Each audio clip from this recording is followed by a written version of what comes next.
Rotary engine അഥവാ വാങ്കൽ engine. കുറച്ച് നാളായിട്ട് സുഹൃത്തുക്കൾ പലരും ചോദിക്കുന്നതാണ്. വളരെ ഇൻട്രസ്റ്റിംഗ് ആയിട്ടുള്ള ഒരു എഞ്ചിനാണ്. ജർമ്മനിയിൽ ജനിച്ച് ജപ്പാനിലെ മസ്ദ വളർത്തിയ എഞ്ചിൻ. വർക്കിങ്ങിൽ ഒത്തിരി പ്രത്യേകതകളുള്ള എഞ്ചിൻ. ഏറ്റവും സ്മൂത്ത് റണ്ണിംഗ് ആയ ഇന്റേണൽ കമ്പഷൻ എഞ്ചിൻ. ഓട്ടോമൊബൈൽ എഞ്ചിനുകളുടെ ഫ്യൂച്ചർ ഇതായിരിക്കും എന്ന് പല കമ്പനികളും പ്രവചിച്ച എഞ്ചിൻ. പക്ഷേ ഇന്ന് ആ എഞ്ചിൻ ഒരു പുതിയ വണ്ടിയിലും ഉപയോഗത്തിലുമില്ല. അപ്പോൾ ആ റോട്ടറി എഞ്ചിൻ്റെ വർക്കിങ്ങും പാർട്സും പ്രത്യേകതകളും പ്രശ്നങ്ങളും ഒക്കെ ഇന്ന് നമ്മൾ കുറച്ച് സിമ്പിൾ അനിമേഷൻ്റെ സഹായത്തോടെ പൂർണ്ണമായും മനസ്സിലാക്കാൻ പോവുകയാണ്. എല്ലാവർക്കും സ്വാഗതം.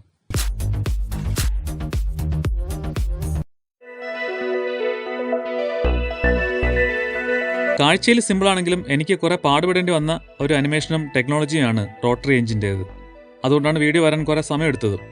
റോട്ടറി എഞ്ചിൻ എന്നാണ് നമ്മൾ പൊതുവിൽ പറയാറുള്ളത്. പക്ഷേ അതിൻ്റെ ശരിക്കുള്ള പേര് വാങ്കൽ എഞ്ചിൻ എന്നാണ്. റോട്ടറി എന്നത് തെറ്റൊന്നുമല്ല. പക്ഷേ ഇങ്ങനെ ഒരു എഞ്ചിന് റോട്ടറി എഞ്ചിൻ എന്ന് പറയും. എയർക്രാഫ്റ്റിൽ ഉപയോഗിക്കുന്ന ഒരു ടൈപ്പ് പിസ്റ്റൺ എഞ്ചിനാണിത്. സാധാരണ പിസ്റ്റൺസ് ഉള്ള സിലിണ്ടേഴ്സ് ഇങ്ങനെ റേഡിയലായി അറേഞ്ച് ചെയ്തിരിക്കുകയാണ്. പ്രത്യേകത ഇതിൻ്റെ ക്രാങ്ക് കേസും സിലിണ്ടേഴ്സും എല്ലാം കൂടിയാണ് കറങ്ങുന്നത്. ക്രാങ്ക് ഷാഫ്റ്റ് ഫിക്സ്ഡ് ആണ്, അത് കറങ്ങില്ല. അതൊരു സ്പെഷ്യൽ സംഗതിയാണ്. വേറെയും റോട്ടറി എഞ്ചിനുകളുണ്ട്. റോട്ടറി എന്നത് ശരിക്കും ഒരു ജനറിക് പേരായിട്ടും യൂസ് ചെയ്യാറുണ്ട്. റോട്ടറി മോഷനുള്ള പല എഞ്ചിനുകൾക്കും ഈ പേര് പറയും. അപ്പോൾ ഇത് വാങ്കൽ റോട്ടറിയാണ്. പക്ഷെ മസ്ദ പോലെ പല കമ്പനികളും റോട്ടറി എന്ന പേര് മാത്രമാണ് ഉപയോഗിക്കുന്നത്. അതുകൊണ്ട് അങ്ങനെയും പറയാം. നമുക്ക് സുപരിചിതമായ പിസ്റ്റൺ എഞ്ചിനിൽ പിസ്റ്റൻ്റെ മൂവ്മെൻറ്റ് മുകളിലേക്കും താഴേക്കുമാണല്ലോ. അതിന് പിന്നെ ക്രാങ്ക് ആണല്ലോ റൊട്ടേറ്റിംഗ് മോഷനാക്കി മാറ്റുന്നത്. പക്ഷേ ഇവിടെ റൊട്ടേഷണൽ മൂവ്മെൻറ്റ് തന്നെയാണ്. അതുകൊണ്ടാണ് ഇതിനെ റോട്ടറി എഞ്ചിൻ എന്ന് വിളിക്കുന്നത്. പക്ഷേ ഒരൽപ്പം എക്സെൻട്രിക് ആണെന്ന് മാത്രം. നമുക്കുള്ള പോലത്തെ വട്ടല്ല, പക്ഷേ ഒരൽപ്പം ദീർഘവട്ടത്തിലാണ് ഇവിടുത്തെ റൊട്ടേഷൻ. അപ്പോൾ ആദ്യം ഇതിൻ്റെ പാർട്സിനെയൊക്കെ ഒന്ന് പരിചയപ്പെടാം. നമുക്ക് പരിചയമുള്ള ഒരു സംഗതിയായിട്ട് കമ്പയർ ചെയ്ത് പറയുമ്പോഴല്ലേ നമുക്കിത് കൂടുതൽ പെട്ടെന്ന് മനസ്സിലാവുക. അതുകൊണ്ട് ഒരു നോർമൽ പിസ്റ്റൺ എഞ്ചിനുമായിട്ട് കമ്പയർ ചെയ്ത് വാങ്കൽ എഞ്ചിൻ മനസ്സിലാക്കാം. എഞ്ചിൻ കേസ് മുതൽ തുടങ്ങാം. ഇത് എഞ്ചിൻ പാർട്സ് ഉൾക്കൊള്ളുന്ന ഹൗസിങ്ങിൻ്റെ ഒരു സൈഡിലെ എൻഡ് പ്ലേറ്റ് ആണ്. എഞ്ചിൻ ഹൗസിങ്ങിൻ്റെ ഒരു ഭാഗത്തെ അടപ്പ്. വെറും അടപ്പ് മാത്രമല്ല, എയർ ഇൻടേക്ക്, എക്സോസ്റ്റ് പോർട്ടുകളാണ് ഈ കാണുന്നത്. ഇൻടേക്കിൻ്റെയും എക്സോസ്റ്റിൻ്റെയും പൈപ്പുകളും ഈ എൻഡ് പ്ലേറ്റിൽ തന്നെ വരും. എയർ ഫിൽറ്ററിൻ്റെ ഭാഗത്ത് കാർബറേറ്ററോ ത്രോട്ടിൽ ബോഡിയും ഇഞ്ചക്ടറുമോ ഒക്കെ ഉണ്ടാവും. കാര്യങ്ങൾ സിമ്പിളാക്കാനായിട്ട് അതൊന്നും ഇവിടെ കാണിച്ചിട്ടില്ല എന്നേ ഉള്ളൂ. പ്ലേറ്റിൻ്റെ നടുവിൽ കാണുന്നത് എഞ്ചിൻ ഷാഫ്റ്റിൻ്റെ ഈ എൻഡിലെ ബെയറിംഗ് ആണ്. ആ ചുറ്റും പച്ച നിറത്തിൽ കാണുന്നത് ലിക്വിഡ് കൂളിങ്ങിനുള്ള കൂളൻ്റ് പാസ് ചെയ്യുന്ന പാസേജുകളാണ്, വാട്ടർ ജാക്കറ്റ്സ്. ഇത് എഞ്ചിൻ ഹൗസിംഗ്. ഒരു സർക്കിളിനെ വലിച്ചു നീട്ടിയ പോലുള്ള ഷേപ്പാണ്. ദീർഘവൃത്തം എന്നൊക്കെ പറയാവുന്ന ഷേപ്പ്. വലതുഭാഗത്ത് 2 സ്പാർക്ക് പ്ലഗുകൾ കാണാം. എക്സോസ്റ്റ് പോർട്ട് എൻഡ് പ്ലേറ്റിലല്ലാതെ ഈ ഹൗസിങ്ങിൻ്റെ സൈഡിലുമായിട്ടും വരാറുണ്ട്. ആ മുകളിലൊരു ട്യൂബ് ഓയിൽ ഇഞ്ചക്ഷനുള്ളതാണ്. അടുത്തതാണ് റോട്ടറി എഞ്ചിൻ്റെ ഏറ്റവും പ്രധാന ഭാഗം, റോട്ടോർ. പിസ്റ്റൺ എഞ്ചിനിലെ പിസ്റ്റണിന് തുല്യമായ ഭാഗം, പണിയെല്ലാം എടുക്കുന്ന ഭാഗം, റോട്ടറിയുടെ റോട്ടോർ. എഞ്ചിൻ കേസിനെ പറ്റി പറഞ്ഞ പോലെ ഒരു വല്ലാത്ത ഷേപ്പാണ് ഇതിനും. ട്രയാങ്കിൾ പോലെയുണ്ട്, എന്നാൽ ട്രയാങ്കിൾ അല്ല. സൈഡ്സ് സർക്കിളിൻ്റേത് പോലെയുണ്ട്, എന്നാൽ അതുമല്ല. രണ്ടും കൂടി ചേർന്നത് പോലെയുണ്ട്, അല്ലേ? വളരെ ഇൻട്രസ്റ്റിംഗ് ആണ് ഇതിൻ്റെ ഷേപ്പ് എങ്ങനെയാണ് ഉണ്ടായത് എന്നുള്ളത്.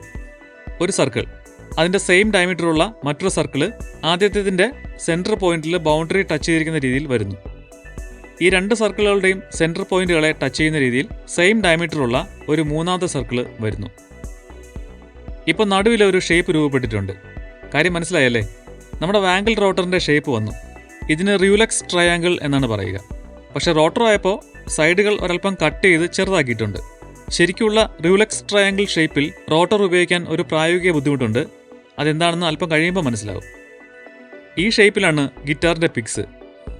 പിന്നെ ലംബോർഗിനി ലോഗോയുടെ ഷേപ്പും ഇതാണ്. റോട്ടറിൻ്റെ വശങ്ങളിൽ ഒരു കുഴിവ് ഉണ്ടല്ലോ, അത് കംപ്രഷൻ റേഷ്യോ കുറയ്ക്കാൻ വേണ്ടിയിട്ടാണ് പ്രധാനമായിട്ടും. അടുത്തത് ഷാഫ്റ്റാണ്. നമുക്കറിയാവുന്ന എഞ്ചിൻ്റെ ക്രാങ്ക് ഷാഫ്റ്റിന് തുല്യമായ ഭാഗം. അതിൻ്റെ ഷേപ്പും പ്രവർത്തനവും കൊണ്ട് അതിനെ എക്സെൻട്രിക് ഷാഫ്റ്റ് എന്ന് പറയും. ഈ ഷാഫ്റ്റിലാണ് റോട്ടർ കിടന്ന് കറങ്ങുന്നത്. പക്ഷേ ക്രാങ്ക് ഷാഫ്റ്റിൽ കണക്റ്റിംഗ് റോഡിനെയും അതിലൂടെ പിസ്റ്റണെയും ഉറപ്പിച്ചിരിക്കുന്നത് പോലെ ഇവിടെ റോട്ടറിനെ ഷാഫ്റ്റിൽ ഉറപ്പിക്കുന്നില്ല. റോട്ടർ ഷാഫ്റ്റിൽ ഫ്രീ ആയിട്ട് ഇട്ടിരിക്കുകയാണ് എന്ന് പറയാം. എന്നാൽ പിടുത്തവുമുണ്ട്. ഒരു ലിമിറ്റഡ് സ്ലിപ്പ് എന്ന് പറയാം. ഷാഫ്റ്റിൻ്റെ എക്സെൻട്രിക്കായ ഭാഗമാണ് റോട്ടോറിനെ എക്സെൻട്രിക്കായി കറക്കുന്നത്. പക്ഷേ 2 പേർക്കും 2 സ്പീഡിൽ മൂവ് ചെയ്യാൻ കഴിയുകയും ചെയ്യും. അതെങ്ങനെയെന്ന് അല്പം കഴിയുമ്പോൾ മനസ്സിലാവും. റോട്ടോറിന് നടുവിലായിട്ടൊരു ഗിയർ വീൽ ഉണ്ടല്ലോ, അത് എൻജിൻ കേസിൽ ഉറപ്പിക്കുന്ന ഒരു സ്റ്റേഷനറി ഗിയറിലാണ് പിടിക്കുന്നത്. അതായത് കറങ്ങാത്തൊരു ഗിയർ വീല്. അതിൻ്റെ ഉള്ളിലൂടെയാണ് ഷാഫ്റ്റ് കിടക്കുന്നത്. കറങ്ങാത്ത ഗിയർ വീലിലാണ് കറങ്ങുന്ന റോട്ടറിൻ്റെ ഗിയർ പിടിച്ചിരിക്കുന്നത്. അതും കുറച്ച് കഴിയുമ്പോൾ മനസ്സിലാവും. ഇനിയുള്ളത് ഈ ഭാഗത്തെ എൻ കവറാണ്. വേണമെങ്കിൽ ഫ്രണ്ട് കവർ എന്ന് പറയാം. അതിനുശേഷമാണ് സ്റ്റേഷനറി ഗിയർ ഉൾപ്പെടുന്ന ഭാഗം ഫിറ്റ് ചെയ്യുന്നത്. അപ്പോൾ ഇത്രയേ ഉള്ളൂ മൂവിംഗ് പാർട്സ്. ഇതാണ് വാങ്കൽ എഞ്ചിൻ്റെ ഒരു വലിയ പ്രത്യേകതയും. പാർട്സ് കുറവാണ്.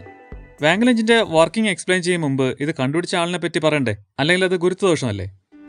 ഫെലിക്സ് വാങ്കൽ എന്ന ഒരു ജർമ്മൻ എഞ്ചിനീയറാണ് ഈ എഞ്ചിൻ്റെ ഐഡിയ കണ്ടെത്തിയത്. 1929 അദ്ദേഹത്തിന് അതിൻ്റെ പാറ്റൻറ്റും കിട്ടി. പക്ഷെ പല പ്രശ്നങ്ങൾ കാരണം അത് വെച്ച് ഒരു വർക്കിംഗ് മോഡൽ ഉണ്ടാക്കാൻ അദ്ദേഹത്തിന് കഴിഞ്ഞില്ല. 1951 NSU മോട്ടോർ വർക്ക്സ് എന്ന ജർമ്മൻ കമ്പനി ഫെലിക്സ് വാങ്കലുമായിട്ട് ഈ എഞ്ചിൻ ഐഡിയ ഡെവലപ്പ് ചെയ്യാനുള്ള കരാർ ഉണ്ടാക്കുകയും അതിനുള്ള സൗകര്യം ചെയ്തു കൊടുക്കുകയും ചെയ്തു.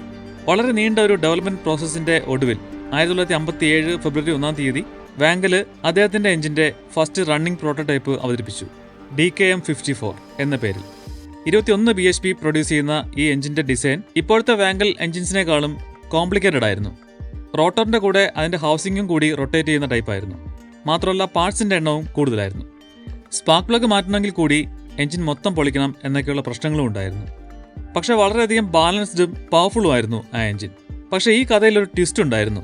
ഫെലിക്സ് വാങ്കൽ ഈ വാങ്കൽ എഞ്ചിൻ്റെ പണിപ്പുരയിലായിരിക്കുമ്പോൾ തന്നെ NSUവിൽ മറ്റൊരിടത്ത് അതിന് പാരലായി അദ്ദേഹം അറിയാതെ മറ്റൊരു വാങ്കൽ എഞ്ചിൻ്റെ ഡെവലപ്മെൻറ്റ് നടക്കുന്നുണ്ടായിരുന്നു.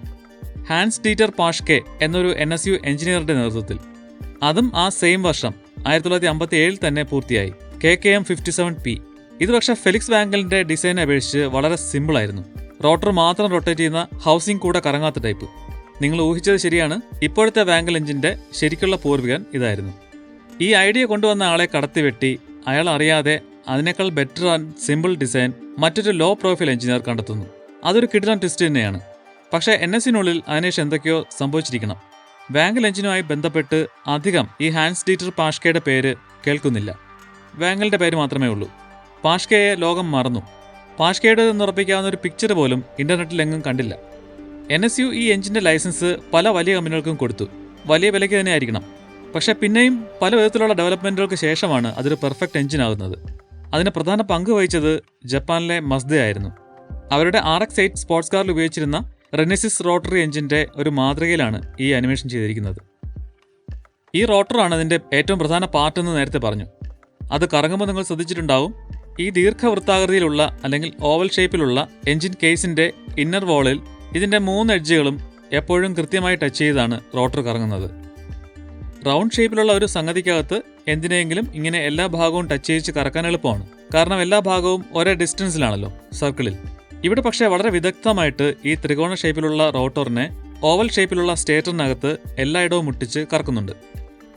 നടുവിലുള്ള ആ സ്റ്റേഷനറി ഗിയറും ആ എക്സെൻട്രിക് ഷാഫ്റ്റും ചേർന്നാണ് അതിനെ ഇത്ര കൃത്യമായി കറക്കുന്നത്. ഇവിടെ ശ്രദ്ധിക്കേണ്ട ഒരു പ്രധാന കാര്യമുണ്ട്.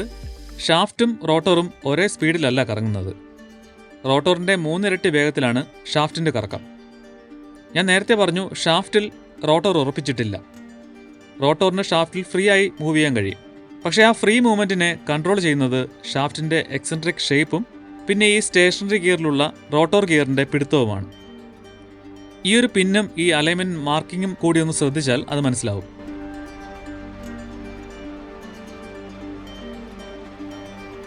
അലൈൻമെൻറ്റ് മാർക്ക് ഇവിടെ എത്തിയപ്പോൾ ഷാഫ്റ്റ് ഒരു ഫുൾ റൊട്ടേഷൻ പൂർത്തിയാക്കി.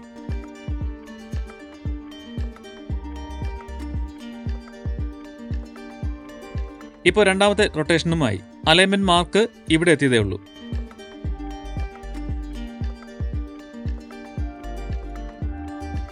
ഇപ്പോൾ മൂന്നാമത്തെയും കംപ്ലീറ്റ് ആയി. റോട്ടറും ഒരു ഫുൾ റൊട്ടേഷൻ കംപ്ലീറ്റ് ചെയ്യുകയും ചെയ്തു. അതായത് റോട്ടറിൻ്റെ ഒരു റൊട്ടേഷനിൽ ഷാഫ്റ്റ് 3 തവണ റൊട്ടേറ്റ് ചെയ്യും. വാങ്കൽ എഞ്ചിൻ വർക്കിംഗ് എക്സ്പ്ലെയിൻ ചെയ്യും മുമ്പ് നോർമൽ പിസ്റ്റൺ എഞ്ചിൻ്റെ വർക്കിംഗ് ഒന്ന് ജസ്റ്റ് നോക്കിയേക്കാം. ഒരു ബ്രഷപ്പ് ഒന്ന് ഓർമ്മിക്കാൻ. 4 സ്ട്രോക്കും 2 സ്ട്രോക്കും ഇത് വെച്ചാണല്ലോ വാങ്കൽ മനസ്സിലാക്കാൻ. ഈ വീഡിയോ കണ്ടിട്ടില്ലാത്തവർക്ക് ലിങ്ക് ഡിസ്ക്രിപ്ഷനിൽ കൊടുക്കാം. ഫ്യൂല് കലർന്ന എയർ കത്തിച്ച് അതിൽ നിന്നുള്ള പ്രഷർ കൊണ്ട് മൂവ്മെൻറ്റ് ഉണ്ടാക്കുക അഥവാ പവർ ഉണ്ടാക്കുക എന്നതാണ് ഈ ടൈപ്പ് എഞ്ചിൻസ് എല്ലാം ചെയ്യുന്നത്. പിസ്റ്റണാണ് ഈ എഞ്ചിനിൽ ആ പ്രഷർ ഏറ്റുവാങ്ങുന്നത്. പിസ്റ്റൺ ഒരു കണക്റ്റിംഗ് റോഡ് വഴി ക്രാങ്ക് ഷാഫ്റ്റിലേക്ക് പിടിപ്പിച്ചിട്ടുണ്ട്. ക്രാങ്ക് ഷാഫ്റ്റിൻ്റെ ഒരു സൈഡിലാണ് കണക്റ്റിംഗ് റോഡ് പിടിപ്പിച്ചിരിക്കുന്നത്. പിസ്റ്റന്റെ മുകളിലേക്കും താഴേക്കുമുള്ള റെസിപ്രോക്കൽ മൂവ്മെന്റ്സിനെ സർക്കുലർ മോഷൻ അല്ലെങ്കിൽ റൊട്ടേഷണൽ മോഷൻ ആക്കുന്നത് ക്രാങ്ക് ഷാഫ്റ്റ് ആണ്. പിസ്റ്റൺ മുകളിൽ നിന്ന് താഴേക്ക് പോകുമ്പോൾ ഇൻടേക്ക് വാൽവ് ഓപ്പൺ ആയി അകത്തേക്ക് എയർ ഫ്യൂൽ മിക്സർ ഇൻടേക്ക് ചെയ്യുന്നു. പിസ്റ്റൺ താഴെ വന്ന് മുകളിലേക്ക് പോകുമ്പോൾ ആ വാൽവ് ക്ലോസ് ആകുന്നു, ആ മിക്സറിനെ കംപ്രസ് ചെയ്യുന്നു. പിസ്റ്റൺ TDC എത്തുമ്പോൾ സ്പാർക്ക് പ്ലഗിൽ സ്പാർക്ക് ഉണ്ടാകുന്നു, ഫ്യൂൽ മിക്സ്ചർ ഇഗ്നൈറ്റ് ആകുന്നു, ആ ചൂടിൽ എയർ എക്സ്പാൻഡ് ആകുന്നു, പ്രഷർ കൂടുന്നു, ആ പ്രഷർ പിസ്റ്റനെ അതിശക്തിയായി തള്ളി താഴേക്ക് നീക്കുന്നു, പവർ ഉണ്ടാകുന്നു. പിസ്റ്റൺ താഴെ എത്തി മുകളിലേക്ക് പോകുമ്പോൾ എക്സോസ്റ്റ് വാൽവ് ഓപ്പൺ ആയി എക്സോസ്റ്റ് ഗ്യാസുകളെ പിസ്റ്റൺ തന്നെ പുറന്തള്ളുന്നു. വീണ്ടും പിസ്റ്റൺ താഴേക്ക് പോകുമ്പോൾ ഈ സംഭവിച്ചതെല്ലാം വീണ്ടും ആവർത്തിക്കുന്നു. ഇതാണ് 4 സ്ട്രോക്ക് എഞ്ചിൻ വർക്കിംഗ്. കമ്പഷൻ സൈക്കിളിലെ 4 കാര്യങ്ങളും പിസ്റ്റന്റെ 4 സ്ട്രോക്കുകളായി നടക്കുന്നു. എന്നാൽ 2 സ്ട്രോക്കിൽ ഈ 4 കാര്യങ്ങളും 2 സ്ട്രോക്കിൽ തന്നെ ഈ 2 കാര്യങ്ങൾ വെച്ച് വീതിച്ച് ചെയ്യുന്നു. അതിന് ക്രാങ്ക് കേസും കൂടി സപ്പോർട്ടിനുണ്ട് എന്നത് ഒരു പ്രധാന വ്യത്യാസമാണ്. ഏറ്റവും പ്രധാനം 2 സ്ട്രോക്കിന് വാൽവുകളും അതിന്റെ പാർട്സും കോംപ്ലിക്കേഷൻസും ഇല്ല എന്നതാണ്. തുറന്ന പോർട്ടുകളാണ്. പിസ്റ്റണാണ് അതൊക്കെ അടയ്ക്കുകയും തുറക്കുകയും ചെയ്യുന്നത്. റോട്ടറി എഞ്ചിൻ ശരിക്കും ഇക്കാര്യത്തിൽ 2 സ്ട്രോക്ക് എഞ്ചിൻ പോലെയാണ്. വാൽവുകൾ ഇല്ല എന്നതും പോർട്ടുകൾ അടയ്ക്കുകയും തുറക്കുകയും ചെയ്യുന്നത് പിസ്റ്റനെ പോലെ ഇവിടെ റോട്ടറാണെന്നതും. പിസ്റ്റന്റെ ഒരു സൈഡിൽ, അതായത് മുകൾ ഭാഗത്ത് മാത്രമാണ് കമ്പഷൻ ചേംബർ. പക്ഷേ വാങ്കൽ റോട്ടറിന്റെ 3 സൈഡിലും കമ്പഷൻ ചേംബറുകളാണ്. റോട്ടർ തന്നെയാണ് അതിനെ 3 സെപ്പറേറ്റ് കമ്പഷൻ ചേംബറുകളായിട്ട് നിർത്തുന്നത്. അതായത് 3 മൂവിംഗ് കമ്പഷൻ ചേംബറുകൾ. ചേംബറുകൾ തമ്മിൽ എയർ ലീക്ക് വരാതെ സീൽ ചെയ്യാൻ പിസ്റ്റണിൽ റിങ്സ് പോലെ റോട്ടറിന്റെ 3 എഡ്ജുകളിലും, അതായത് 3 അപ്പെക്സുകളിലും അപ്പെക്സ് സീൽസും ഉണ്ട്.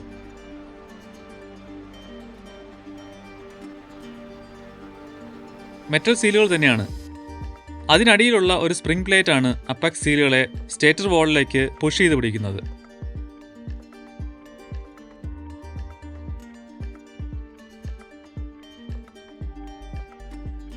റോട്ടറിന്റെ സൈഡുകളും ഇങ്ങനെ സീൽ ചെയ്യണമല്ലോ, അതിനുവേണ്ടി അവിടെയും മെറ്റൽ സീലുകളുണ്ട്. പിന്നെ ഷാഫ്റ്റിന്റെ ഭാഗത്തും ഈ സീലുകൾ ഹൗസിംഗ് വാളിൽ ഉരയാതിരിക്കാൻ ലൂബ്രിക്കേഷൻ കൂടിയേ തീരും. 4 സ്ട്രോക്ക് എഞ്ചിനിലെ പോലെ പിസ്റ്റന്റെ അടിയിൽ നിന്ന് ഓയിൽ സ്പ്രേ ചെയ്ത് സിലിണ്ടർ വാൾ ലൂബ്രിക്കേറ്റ് ചെയ്യാൻ ഇവിടെ കഴിയില്ല. 2 സ്ട്രോക്ക് എഞ്ചിനിൽ ഇതുപോലുള്ള സിറ്റുവേഷൻ ആണല്ലോ. അപ്പോൾ അതിലെ പോലെ എയർ ഫ്യൂൽ മിക്സറിൽ തന്നെ ഓയിലും കൂടി മിക്സ് ചെയ്ത് ലൂബ്രിക്കേറ്റ് ചെയ്യുകയോ ഓയിൽ പമ്പും ഓയിൽ ലൈൻസും വെച്ച് ഡയറക്റ്റ് ഇഞ്ചക്ട് ചെയ്യുകയോ ചെയ്യും. അപ്പോൾ ഇനി എഞ്ചിൻ വർക്കിങ്ങിലേക്ക് കടക്കാം. റോട്ടറിന്റെ 3 ഫേസുകളിലും കമ്പഷൻ ചേംബറുകളാണെന്ന് പറഞ്ഞല്ലോ. അതുകൊണ്ട് തൽക്കാലം കാര്യം മനസ്സിലാക്കാൻ ഈ ഒരു ചേംബറിലേക്ക് മാത്രം കോൺസെൻട്രേറ്റ് ചെയ്യുക. ഇവിടെ സംഭവിക്കുന്നതിന് തുല്യമായ കാര്യം 4 സ്ട്രോക്ക് എഞ്ചിനിലും കാണിക്കാം, റെഫറൻസിന് വേണ്ടി. റോട്ടർ റൊട്ടേറ്റ് ചെയ്ത് മാറുമ്പോൾ 2 കാര്യങ്ങളാണ് സംഭവിക്കുക. ഇൻടേക്ക് പോർട്ട് ഓപ്പൺ ആവുന്നു, ആ മൂവിംഗ് ചേംബറിന്റെ വോളിയം കൂടുന്നു. അപ്പോൾ ഉണ്ടാകുന്ന വാക്യൂം കാരണം പോർട്ട് വഴി അകത്തേക്ക് എയർ ഫ്യൂൽ മിക്സറിനെ സക്ക് ചെയ്ത് കയറ്റുന്നു. 4 സ്ട്രോക്ക് എഞ്ചിനിലെ ഇൻടേക്ക് സ്ട്രോക്ക് പോലെ. ഈ പൊസിഷനിൽ ഇൻടേക്ക് പോർട്ടിനെ റോട്ടർ അടയ്ക്കുന്നു. പിന്നെ ഇവിടുന്ന് അങ്ങോട്ട് വീണ്ടും ഈ മൂവിംഗ് ചേംബറിന്റെ വോളിയം കുറയുകയാണ്. അപ്പോൾ അകത്തുള്ള എയറിന്റെ കംപ്രഷൻ നടക്കുന്നു.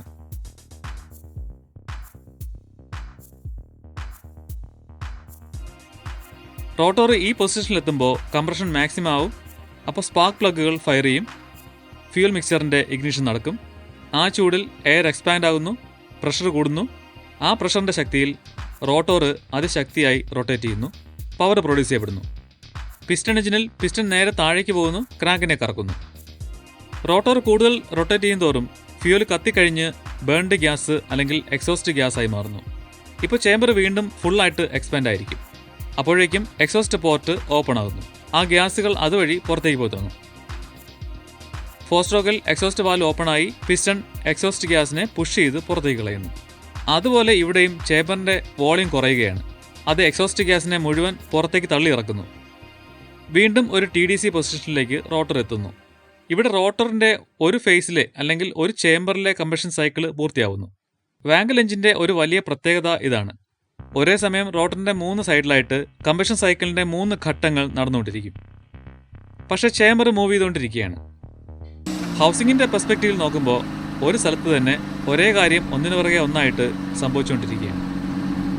റോട്ടറിന്റെ ഒരു ഫുൾ റൊട്ടേഷനിൽ 3 പവർ സ്ട്രോക്കുകൾ നടക്കുന്നുണ്ട്. പക്ഷേ റോട്ടർ ഒരു തവണ കറങ്ങുമ്പോൾ എഞ്ചിൻ പവർ പുറത്തേക്ക് കൊടുക്കുന്ന ഷാഫ്റ്റ് 3 തവണ കറങ്ങുന്നു എന്ന കാര്യം മറക്കരുത്. അതായത് ഷാഫ്റ്റിന്റെ ഓരോ റൊട്ടേഷനിലും 1 പവർ സ്ട്രോക്ക് വീതം ഉണ്ടാകുന്നു.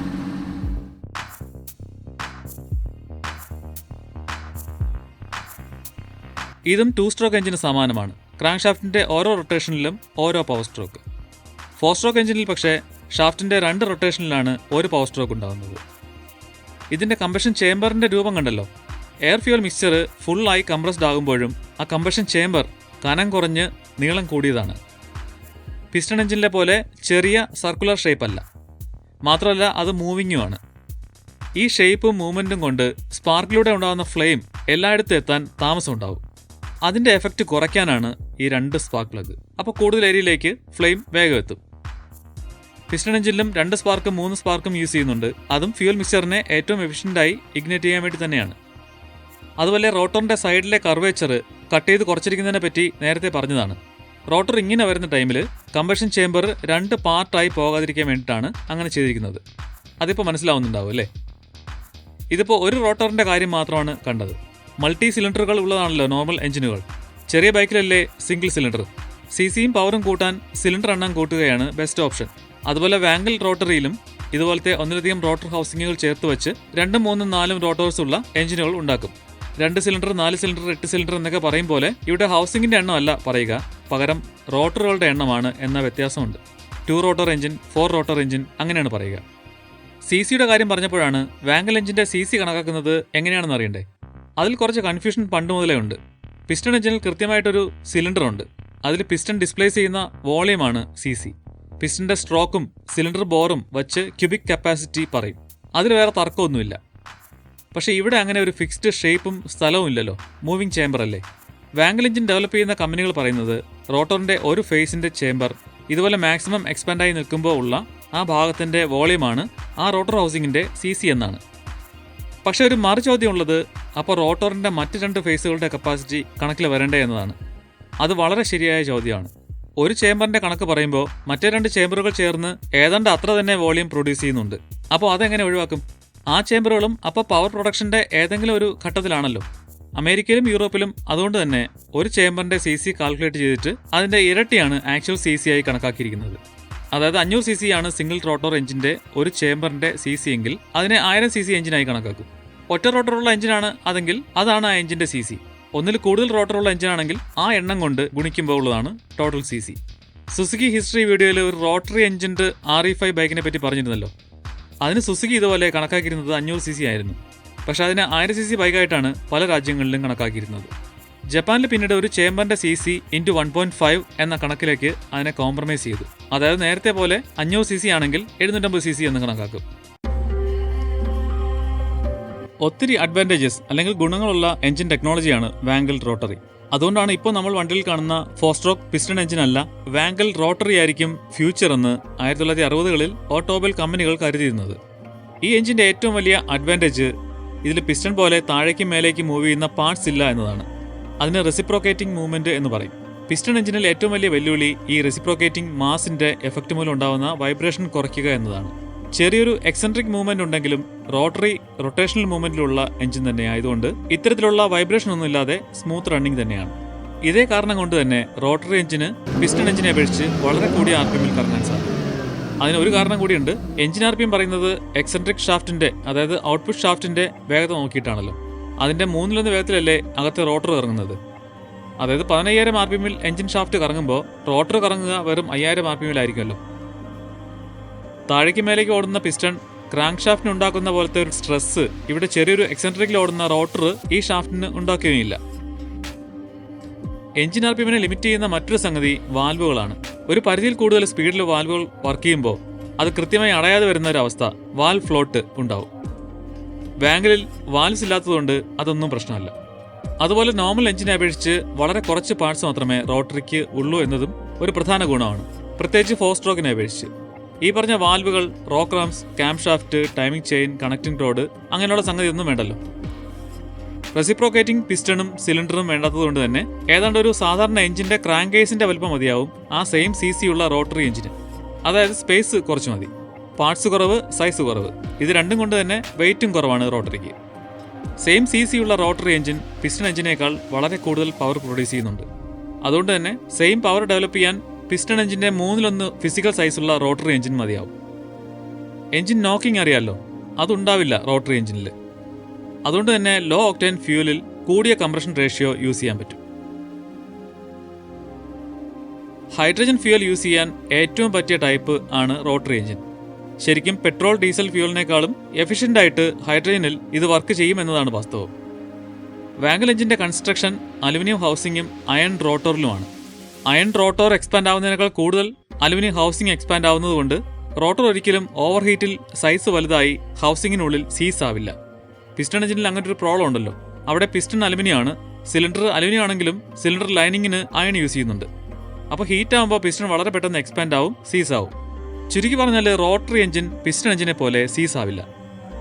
ഒരു കംപ്രഷൻ സൈക്കിളിലെ ഇൻടേക്ക്, കംപ്രഷൻ, പവർ, എക്സോസ്റ്റ് എന്നീ 4 കാര്യങ്ങളും പൂർത്തിയാക്കുന്നത് വാങ്കൽ എഞ്ചിനിൽ അതിന്റെ ഷാഫ്റ്റിന്റെ 3 റൊട്ടേഷനിലാണ്. അത് പറഞ്ഞു. അതായത് 1080 ഡിഗ്രിയിൽ. ഒരു റൊട്ടേഷൻ 360 ഡിഗ്രി, അങ്ങനെ 3 ആകുമ്പോൾ 360 ഗുണം 3 1080. 4 സ്ട്രോക്ക് എഞ്ചിനിൽ അത് ക്രാങ്ക് ഷാഫ്റ്റിന്റെ 2 റൊട്ടേഷനിലാണ്, അതായത് 720 ഡിഗ്രിയിൽ.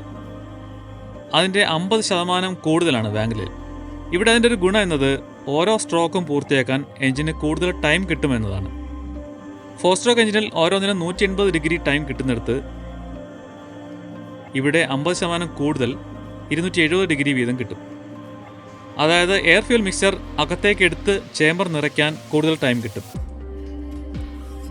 നോർമൽ എഞ്ചിനിൽ RPM കൂടുമ്പോൾ അത് ശരിക്കും നടക്കില്ല എന്നത് നമ്മൾ നേരത്തെ മനസ്സിലാക്കിയിട്ടുള്ളതാണ്. മറ്റ് 3 സ്ട്രോക്കുകൾക്കും അതുപോലെ തന്നെ ടൈം കൂടുതൽ കിട്ടും. അതായത് പവർ സ്ട്രോക്ക് ഷാഫ്റ്റിന്റെ 180 ഡിഗ്രിക്ക് പകരം 270 ഡിഗ്രി തിരിയും വരെ കിട്ടും എന്ന് പറയുമ്പോൾ അത്രയും കൂടുതൽ സമയത്തേക്ക് ഷാഫ്റ്റിൽ തിരിയാനുള്ള ടോർക്ക് ഉണ്ടാവും എന്നല്ലേ അർത്ഥം. എന്നുവെച്ചാൽ ഷാഫ്റ്റിന്റെ ഓരോ റൊട്ടേഷനിലും കൂടുതൽ പവർ.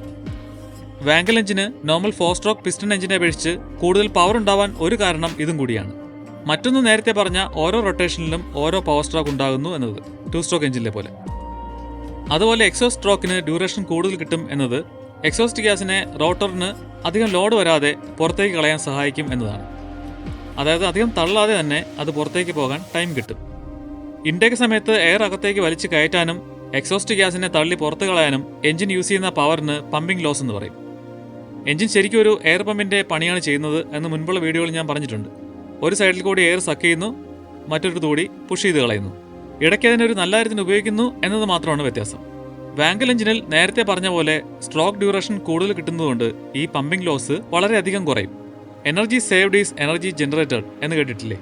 പവർ ലാഭിക്കുന്നത് അത്രയും കൂടുതൽ ഉണ്ടാക്കുന്നതിന് തുല്യമാണ്. പമ്പിംഗ് ലോസ് കുറയാൻ ഒരു കാരണം കൂടിയുണ്ട് എന്ന് ഞാൻ പറഞ്ഞത് 4 സ്ട്രോക്ക് എഞ്ചിനിലെ വാൽവുകളെ ഉദ്ദേശിച്ചാണ്. വാൽവുകൾ ഇൻടേക്ക്, എക്സോസ്റ്റ് പോർട്ടുകളിൽ എയർ പാസേജിന് നല്ല റെസിസ്റ്റൻസ് ഉണ്ടാക്കുന്നുണ്ട്. അങ്ങനെ വാൽവുകൾ ഇല്ലാത്തത് ആ റെസിസ്റ്റൻസ് ഇല്ലാതാക്കി എയർ ഫ്രീ ആയിട്ട് കയറാനും ഇറങ്ങാനും സഹായിക്കും. പക്ഷേ ഒഴിവാക്കാനാവാത്തൊരു പമ്പിംഗ് ലോസ് ഉണ്ട്, കംപ്രഷൻ. അതുകൊണ്ടാണ് വാങ്കലിലാണെങ്കിലും പമ്പിംഗ് ലോസ് പൂർണ്ണമായും ഒഴിവാക്കാം എന്നല്ല, കുറയ്ക്കാം എന്ന് പറഞ്ഞത്. ഇത്രയൊക്കെ ഗുണങ്ങളുണ്ടെങ്കിലും ഒത്തിരി പോരായ്മകളും വാങ്കൽ റോട്ടറി എഞ്ചിനുണ്ട്. അതുകൊണ്ടാണല്ലോ ഇത്ര പ്രതീക്ഷ ഉണ്ടായിരുന്ന എഞ്ചിൻ ഇപ്പോൾ ഒരു വാഹനത്തിലും ഉപയോഗിക്കാത്തത്. 2 സ്ട്രോക്ക് എഞ്ചിനുമായിട്ട് പല കാര്യങ്ങളിലും സാമ്യമുള്ളതുകൊണ്ട് തന്നെ അതിൻ്റെ പോരായ്മകളൊക്കെ ഉണ്ട് ഇതിനും. അതിലേറ്റവും വലുത് 2 സ്ട്രോക്കിലെ പോലെ ലൂബ്രിക്കേഷൻ ഓയിൽ കത്തിച്ച് കളയുന്നു എന്ന് തന്നെയാണ്. 4 സ്ട്രോക്കിൽ പിസ്റ്റണിന് താഴെ ഓയിൽ സമ്പാണ്. അവിടെ നിന്ന് പിസ്റ്റൺ സീൽസിലും സിലിണ്ടർ വാളിലും ലൂബ്രിക്കേറ്റ് ചെയ്യാൻ എളുപ്പമാണ്. അത് കമ്പഷൻ ചേമ്പറിലേക്ക് എത്താതെ നോക്കാനും പറ്റും. പക്ഷേ ഇവിടെ ഹൗസിങ്ങിനുള്ളിൽ മൊത്തത്തിൽ കമ്പഷൻ ചേമ്പർ ആയതുകൊണ്ട് തന്നെ അങ്ങനെ ഒരു ലൂബ്രിക്കേഷൻ നടക്കില്ല. 2 സ്ട്രോക്കിലും ഇതുപോലൊരു വിഷയമാണുള്ളത്. ഷാഫ്റ്റിന്റെ ബെയറിങ്ങുകളിലേക്കും റോട്ടറും ഷാഫ്റ്റും തമ്മിൽ സ്ലൈഡ് ചെയ്യുന്നിടത്തും ലൂബ്രിക്കേഷൻ നല്ല രീതിയിൽ നടക്കും. അത് കമ്പഷൻ ചേമ്പറിൽ എത്താതിരിക്കാനുള്ള സംവിധാനം ചെയ്തിട്ടുണ്ട്. പക്ഷേ റോട്ടർ ഹൗസിംഗിൽ ഉരയാതിരിക്കാനുള്ള ലൂബ്രിക്കേഷൻ ഫ്യൂൽ മിക്സ്ചറിൽ മിക്സ് ചെയ്തോ അല്ലെങ്കിൽ നേരിട്ട് ചേമ്പറിലേക്ക് ഇഞ്ചെക്ട് ചെയ്തോ ആണ് നൽകുന്നത്. ആ ഓയിൽ കത്തുന്നത് കൊണ്ട് തന്നെ നമ്മുടെ 2 സ്ട്രോക്കുകൾക്കുള്ള ഒരു പ്രോബ്ലം, വായു മലിനീകരണം, ഈ എഞ്ചിന് കൂടുതലാണ്. കമ്പഷന് കൂടുതൽ ടൈം നേരത്തെ പറഞ്ഞ പോലെ കിട്ടുന്നുണ്ടെങ്കിലും പെട്രോൾ ഫ്യൂൽ വാങ്കൽ എഞ്ചിനിൽ വളരെ സ്ലോയിലാണ് കത്തുന്നത്. കമ്പഷൻ ചേമ്പർ ലോങ് ആയതുകൊണ്ടും മൂവ് ചെയ്തുകൊണ്ടിരിക്കുന്നതുകൊണ്ടും ആണത്. അതുകൊണ്ട് തന്നെ എക്സോസ്റ്റ് ഗ്യാസിൽ മുഴുവൻ കത്താത്ത ഫ്യൂവലിന്റെ കണങ്ങൾ ഉണ്ടാവും. അതായത് ഹൈഡ്രോ കാർബൺ എമിഷൻസ് കൂടുതലാണ് വാങ്കലിന്. എമിഷൻ അല്ലെങ്കിൽ പൊല്യൂഷൻ കുറയ്ക്കാനുള്ള പല വഴികളും പരീക്ഷിച്ചെങ്കിലും വാങ്കൽ എഞ്ചിൻ സക്സസ് ആവാത്തതിന്റെ ഒരു കാരണം ഇത് തന്നെയാണ്. അടുത്ത പ്രധാന കാരണവും ഒരു വലിയ ഡിസഡ്വാൻറ്റേജും ഫ്യൂൽ എഫിഷ്യൻസിയിലെ കുറവാണ്. മൈലേജ് വളരെ കുറവാണ് വാങ്കൽ റോട്ടറിക്ക്. മൈലേജ് കുറയാനും കാരണം തൊട്ടുമുമ്പ് പറഞ്ഞ ഹൈഡ്രോ കാർബൺ എമിഷൻസിന് കാരണമായ കാര്യം തന്നെയാണ്. എഞ്ചിന്റെ ഡിസൈൻ മൂലമുള്ള ലോങ്ങും മൂവിങ്ങും ആയ കമ്പഷൻ ചേമ്പർ. മുഴുവൻ കത്താത്ത ഫ്യൂല് പവർ പ്രൊഡ്യൂസ് ചെയ്യാൻ സഹായിക്കുന്നില്ല. അത് മറികടക്കാനായിട്ട് മിക്സ്ചർ റിച്ച് ആക്കേണ്ടി വരും. അങ്ങനെ ഫ്യൂൽ എഫിഷ്യൻസി കുറയും. വാങ്കൽ എഞ്ചിനിൽ പാർട്സ് കുറവായതുകൊണ്ട് തന്നെ ഉള്ള പാർട്സ് വളരെ എക്സ്പെൻസീവായ മെറ്റീരിയലും രീതിയിലുമാണ് നിർമ്മിക്കുന്നത്. അപ്പോൾ ഒരു എഞ്ചിൻ പണി വന്നാൽ സ്പെയർ പാർട്സ് വാങ്ങുമ്പോൾ കൈ പൊള്ളും എന്നതാണ് മറ്റൊരു പ്രധാന പ്രശ്നം. വണ്ടി മെയിൻ്റനൻസ് എക്സ്പെൻസീവ് ആണ്. പിന്നെ സോൾവ് ചെയ്യാൻ വളരെ ബുദ്ധിമുട്ടുള്ള കുറച്ച് ടെക്നിക്കൽ പ്രോബ്ലംസും ഉണ്ടായിരുന്നു. അതിൽ മിക്കതും മസ്ത പോലുള്ള കമ്പനികൾ ഏറെക്കുറെ സോൾവ് ചെയ്തു. എന്നാലും പ്രശ്നങ്ങൾ ഇനിയും ബാക്കിയാണ്. റിസർച്ച് ഇപ്പോഴും തുടരുകയാണ്. വാങ്കൽ എഞ്ചിന്റെ ഡെവലപ്മെന്റിനെ കുറിച്ചും അതുപയോഗിച്ച് ഇറങ്ങിയ വണ്ടികളെക്കുറിച്ചും വാങ്കൽ എഞ്ചിൻ കുറച്ചെങ്കിലും സക്സസ് ആവാൻ കാരണക്കാരായ മസ്തയെക്കുറിച്ചും കുറേയേറെ കാര്യങ്ങൾ ഇനിയും പറയാൻ ബാക്കിയാണ്. പിന്നെ വാങ്കൽ എഞ്ചിനിൽ ഇപ്പോഴും റിസർച്ച് നടക്കുന്നുണ്ട് എന്ന് പറഞ്ഞല്ലോ. അപ്പോൾ പുതിയ ഡയറക്ഷൻ എങ്ങോട്ടാണ് എന്നുള്ള കാര്യങ്ങളെല്ലാം ചേർത്ത് അടുത്ത വീഡിയോയിൽ ചെയ്യാം. അതിന്റെ ലിങ്ക് ഡിസ്ക്രിപ്ഷനിൽ കൊടുക്കാം. അപ്പോൾ തൽക്കാലം ഇവിടെ നിർത്തുന്നു. അടുത്ത വീഡിയോയിൽ കാണാം. ഇതുപോലുള്ള കൂടുതൽ വീഡിയോകൾക്കായി ലൈക്കും സബ്സ്ക്രൈബും ചെയ്ത് സപ്പോർട്ട് ചെയ്യുക. Thank you so much for watching.